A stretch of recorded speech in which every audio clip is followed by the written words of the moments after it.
Very dear student, अस्सलाम वालेकुम। आप सबको मैं अपने चैनल इस्लामिक क्वालिटी एजुकेशन पर वेलकम करता हूँ। आज का हमारा लेक्चर है 9th क्लास बायोलॉजी।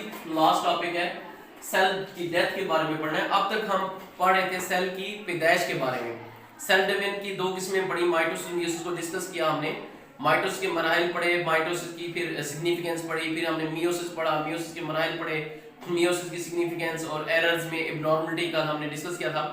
आज हम सेल यानी कि डेथ के बारे में पढ़ें। दो टाइप्स की सेल की डेथ होती है, एक होती है एपोप्टोसिस और दूसरी होती है नेक्रोसिस। एपोप्टोसिस जो होती है सेल की जो मौत होती है, डेथ होती है, वो प्री प्लान्ड होती है, एक प्रोग्राम के तहत होती है। एक बाकायदा एक उसमें क्या होते हैं, एक सिलसिले होते हैं, तसलसल होता है। उसमें होता है क्या, फर्स्ट में आपको एक ह्यूमन सेल दिखाया गया। नॉर्मल सेल्स में क्या है, न्यूक्लियस है, इसके अंदर क्या होते हैं, क्रोमैटिन बॉडीज होते हैं और बाकी जो सेल के ऑर्गन्स हैं वो इसमें मौजूद हैं। हमने 4 चैप्टर में डिस्कस किया था साइटोस्केलेटन। आप लोगों को पता होगा साइटोस्केलेटन क्या होता है, एक जाल होता है जिसकी वजह से सेल के अंदर जो होते हैं ऑर्गन्स अपनी जगह पर क्या रहते हैं, महफूज ठहर रहते हैं। हम साइटोस्केलेटन की मिसाल यूं भी लेते हैं, जब हम घर बनाते हैं, कोई बड़ी बिल्डिंग बनाते हैं तो पिलर खड़े करते हैं। उन पिलर पर क्या होता है, सपोर्ट होती है बाकी तमाम घर की, उसकी सारी स्ट्रक्चर की। अगर वो पिलर गिरा दी जाए तो वह मकान क्या होता है, गिर जाता है। तो इसमें भी यही होता है कि नॉर्मल सेल में साइटोस्केलेटन होता है, जिस वजह से मुख्तलिफ ऑर्गन्स जिनको हमने लेबल तो नहीं किया हुआ, लेकिन आपको बताया दिया रेड कलर जो आपको नजर आ रहा है ये मेन पार्ट है सेल का, न्यूक्लियस है, बाकी उसके ऑर्गन्स है, माइटोकॉन्ड्रिया, गोल्गी बॉडीज, और ये साइटोस्केलेटन की वजह से खड़े हुए हैं सही। लेकिन अगर सेल में कोई इंफेक्शन हो जाता है, फर्स्ट के सेल के अंदर बैक्टीरिया दाखिल हो जाते हैं, वायरस हो जाता है या कहीं चोट लग जाती है, तो इस इंफेक्शन की वजह से क्या होता है, सेल के अंदर यानी कि डेथ होना अक्कर शुरू हो जाती है। देखिए आप कहीं आप चोट लगती है तो वहां सेल डैमेज हो जाता है, या इन्फेक्शन हो गया, आप देखें कोई डिजीज हो जाती है जहां पर कहते हैं अचानक देखें एक आदमी बिल्कुल सही होता है, वो कहते हैं जी मैंने बिल्कुल सही था, कल मुझे मेरे घुटने में कोई पेन नहीं था, आज मेरे घुटने में इतना पेन है कि मैं सही तरीके से नॉर्मल चल भी नहीं सकता। उसके अंदर लोग हैरान होते हैं, लोग कहते हैं शायद इसको कोई चोट भी नहीं लगी। नहीं, ऐसी जरूरी नहीं है कि उसे चोट लगे तो इन्फेक्शन होगा, उसका सेल खुद ब खुद भी प्रोड्यूस कर सकता है कोई इन्फेक्शन, उसके यानी कि क्या होते हैं जहरीले असरार भी उसमें। तो ये देखें जब ये क्या होता है, सेल में कोई इन्फेक्शन हो गया तो क्रोमैटिन मटेरियल पहले कंडेंसेशन होती है, वो सिकुड़ता है और उसके फ्रेगमेंटेशन होती है। फ्रेगमेंटेशन कहते हैं टुकड़े होना, उसके टुकड़े टुकड़े हो जाते हैं, यानी कि ये न्यूक्लियस के अंदर बकायदा उसके टुकड़े टुकड़े हो जाते हैं। और ये सेल मेम्ब्रेन की क्या होती है, ब्लैपिंग होती है, छोटे छोटे उभार बनकर क्या होते हैं वो जुदा होना शुरू हो जाते हैं। फिर क्या होता है, आप देखें इन ये मेम्ब्रेन जो है और सेल के ऑर्गन ही है बाहर आ गए, उनके सेल मेम्ब्रेन लग गई, अलग हो गए, फ्रेगमेंटेशन हो गई है यानी क्रोमैटिन मटेरियल की।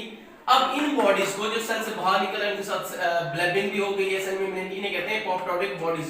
फिर होता है क्या है कि ये जो सेल डैमेज हो गया, उसके ऑर्गेनल क्या हो गए, फ्रेगमेंट हो गए, उसको नेबर सेल क्या करता है, उसको खुद फैगोसाइटोसिस कर लेता है, उसको खा लेते हैं नेबर सेल। उसको ये होता है कि वो नेबर सेल खा लेते हैं, वहां पर इंफेक्शन नहीं होता और इंफेक्शन मजीद आगे नहीं बढ़ता।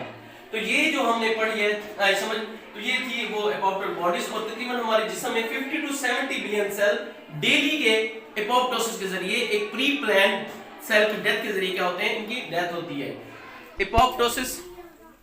एपोप्टोसिस हमने पढ़ा था, सेल की जो एक डेथ होती है एक प्रोग्राम के तहत होती है। उसकी अहमियत क्या है, जब देखें एक बच्चा जो होता है अपने माँ के पेट में बन रहा होता है, तकरीबन 4 से 5 महीने में एक क्या होता है, बच्चा मुकम्मल हो जाता है माँ के पेट में, तो उसके जो हाथ बनते हैं, जो हाथ की शक्ल पहले इस किस्म की होती है, उसमें एपोप्टोसिस होती है। ये देखें जहां मैंने देखा हुआ है, ये देखें रेड कलर आपको शो किया हुआ है, यहाँ पर एपोप्टोसिस होना लाजमी है। अगर यहाँ पर एपोप्टोसिस नहीं होगी, सेल की डेथ नहीं होगी, तो उंगलियां जुदा नहीं होंगी। अगर जिनमें एपोप्टोसिस नॉर्मल नहीं होती, उनकी उंगलियां या कोई 2 उंगलियां, आपने अक्सर कभी देखा हो कुछ बच्चे ऐसे होते हैं उनकी 2 उंगलियां आपस में जुड़ी हुई होती हैं, या इब्नॉर्मलिटी में होता है तो 6 उंगलियां बन जाती हैं, एक अंगूठे के साथ एक और उंगली जुड़ी हुई होती है। तो ये होता है कि एपोप्टोसिस, ये देखें अगर जब एपोप्टोसिस होती है तो ये सेल की जहां पर मैंने रेड कलर दिखाया हुआ, अगर जूम करके हम देख सकें तो ये रेड कलर जो हमने दिखाया हुआ है, यहां से देखें सेल की डेथ हो रही है। डेथ की वजह से यहाँ पर सेल क्या होते हैं, डेथ होती है एक प्लानिंग के तहत, और नेबरिंग सेल उनको खा जाते हैं, जिससे उंगलियां जुदा हो जाती हैं। और यहाँ तक देखें एक 5 उंगलियां पूरी सी ये बन गई हैं। और यहाँ पर हम देखें सेल डेथ को हमने रेड कलर से किया हुआ है, और जो विजिबल टिश्यूज होते हैं, जो विजिबल होते हैं, नजर आते हैं, स्पेलिंग भी हम यहाँ पर सही कर लेंगे।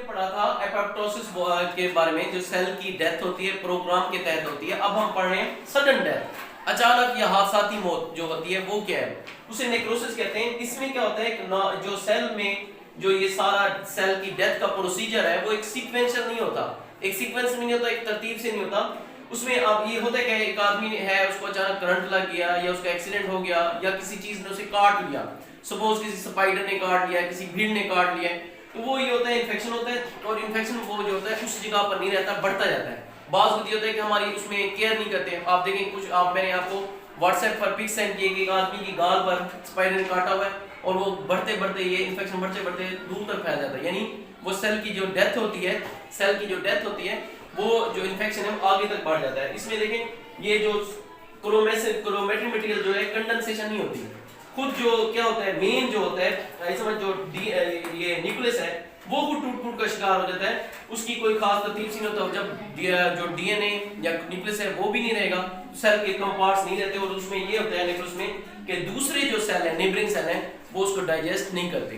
तो आज हमने क्या पढ़ा, आज हमने पढ़ा एपोप्टोसिस जो क्या होता है सेल की डेथ है एक प्रोग्राम के तहत, और नेक्रोसिस पढ़ा जो सेल की क्या है हादसाती मौत है। जी।